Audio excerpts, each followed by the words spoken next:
back to the channel. Today we're bringing you guys along and we're going to show you a few of the hurdles that we had to jump through this week. There's quite a few unexpected things that happen, which can sometimes happen early in the season. So stick around. So early spring's always a bit of a tricky time. It's just the nature of the business, but we got to fork out a lot of money to get our supplies in to get the season up off the ground. To buy dirt, plugs, plants, pots, trays, feed, chicks, all of the things. And then we don't really see a big return until a little bit later in the spring and then heavily into the summer. So anytime that we have an unforeseen expense come about, it can play a pretty big role as to projects that we maybe had planned for the season that might need to get postponed or canceled altogether. And it might have happened a bit this year. So to start things off, early this week, we ended up waking up to no water. But this switch actually gets ran all the way through to this box here, which is a mono drive constant pressure controller, which unfortunately this model was discontinued.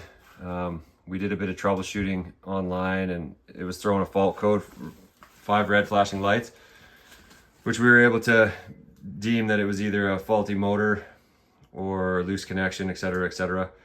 But being that you can't replace any parts in there, we had to replace the whole system. And as far as I can gather, it's this piece here that failed. It's going to be a large expense that was unexpected.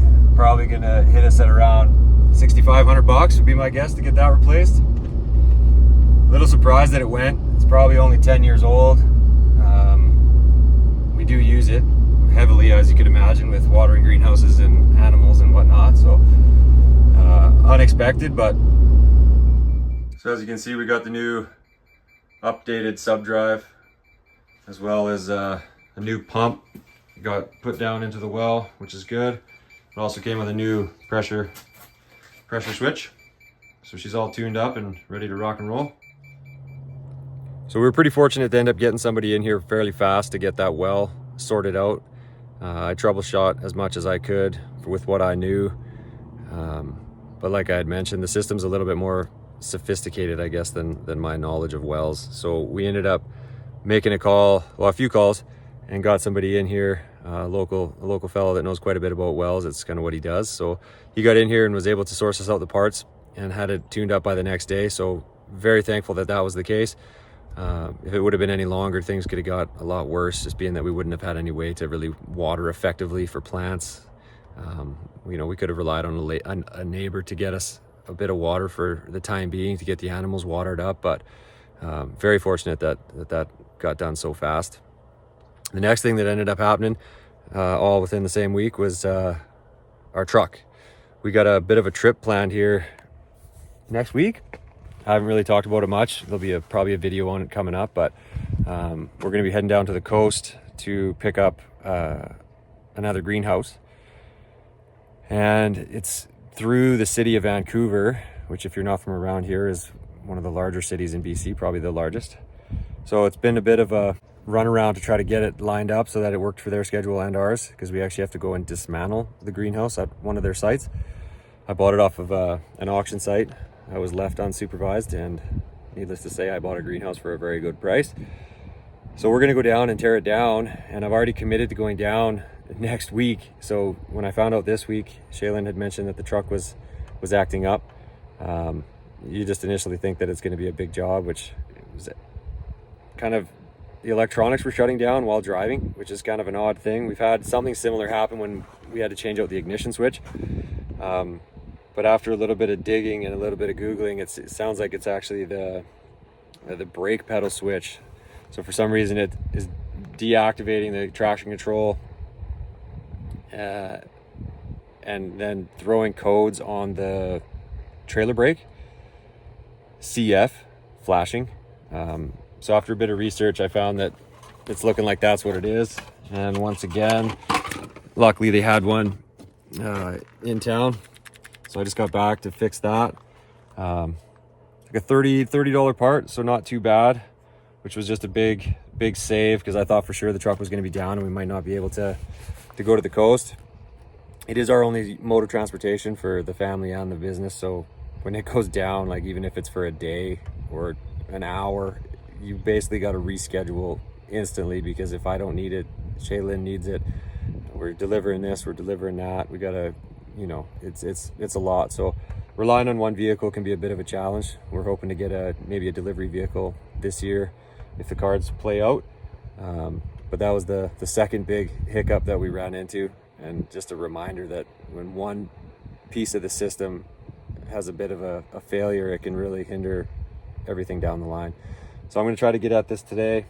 I'll kind of show you guys what I found underneath there, and then we can talk about the last one that struck on us today. So let's take a look at this truck. So that's the piece right there, the brake module. You can see I zap strapped it in just to get us to town. But what it was doing is that when you would let off the brake, it gets applied now. When you'd let off the brake, that plunger, because the clip is so loose and wore out, it would just pop that whole thing out of the bracket. I'll cut the zap strap and show you. So anytime you would let off, this thing would push up, and then the bracket itself, or not the bracket, but the plastic clips would just loosen off. And it would pop out like that, because those white clips are like a pressure clip. So you can see how loose it is in there. So when she was driving it, it was probably sitting something like that, and then anytime she would let off, it would just pop up like that. So it would deactivate the traction control, and then throw a code on the trailer brake here, because it would lose track of where the brake pedal was, basically. Anybody else hate automotive electronic clips? Fucking can't stand them. He's gonna breaking them. So at first glance, they are a little bit different. I'm hoping I got the right ones, but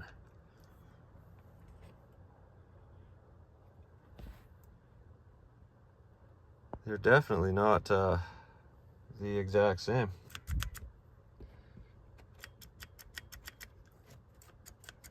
Okay, that was a pretty easy fix.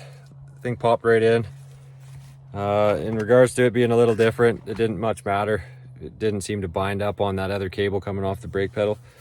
And then the reason that it was longer, I guess, is it's a self-ratcheting, self-adjusting. So you just put it in there, and then once your brake pedal comes and hits it, it self-regulates itself, so it knows where to sit. So all is good. This is back up and running. Peace of mind is good. So the third thing for this week is brings us into our egg washing area here.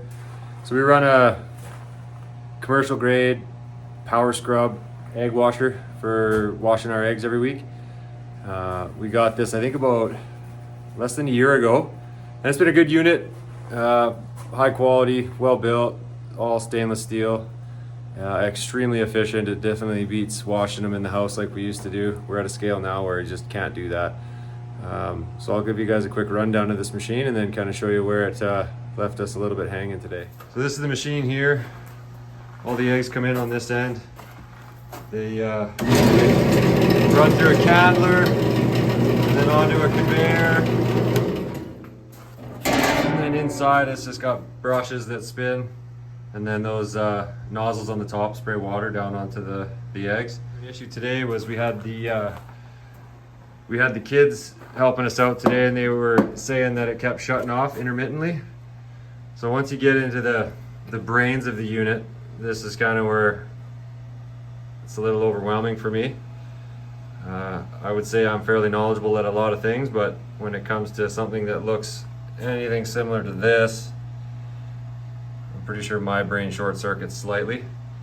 So where we ended up having an issue is that right on the switch, this bottom, I guess it's the top connection here, I just taped it for now until I can get it fixed, but it's melting right through the wire and throwing all kinds of heat down into here. So I don't know if it's just getting too much power or what the issue is, but I'm going to start by tracking myself down some of these smaller connections and then cut, solder on a new one, and then I might actually replace this. Like, it is working for now, but the minute that you turn that on, this thing gets crazy hot, and it's already melted the tape a little bit where I just put it on today. So I would have thought that it would have tripped out on the breaker, but not the case.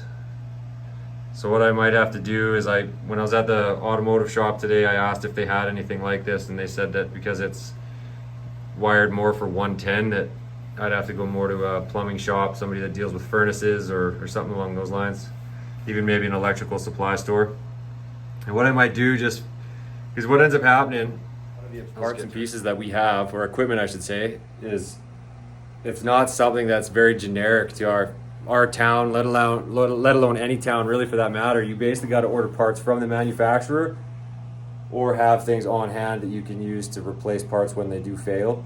So what I might look at doing is getting a few extra of these switches, a few extra of these fuses, and then just to have on hand, I might just go buy some of these connections and then just build some dummy lines to go from fitting to fitting, because that one just jumpers up to the fuse, and just have some pre-made leads so that if and when this happens again, I can just plug and play. Because as you can imagine, as a small business owner, if you own one yourself, you know that you got to be the troubleshooter. When things happen, you got to be the one that comes in and gets this stuff back up and running, because you can't afford to have it down for any length of time, especially when you have people waiting to use the piece of machinery. So that's something that I'm going to be working on, but just another little hiccup that we ran into this week. So temporarily fixed, and hopefully we can get it back up and running at full capacity here within the week.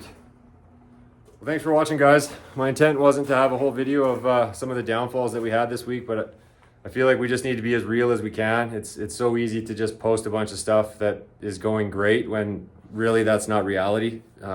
Farming, small business owning, operating comes with its challenges daily. So we're going to do our best to kind of document that as well as the feel good stuff. I just feel it's a little bit more real, a little more genuine, and I think at the end of the day it just creates a little bit more of a real story as to what we're trying to do here and the things that we're trying to accomplish. So once again, thanks for watching. Please like and subscribe. It helps us out on the back end with this channel growth. We look forward to seeing you guys in the next one.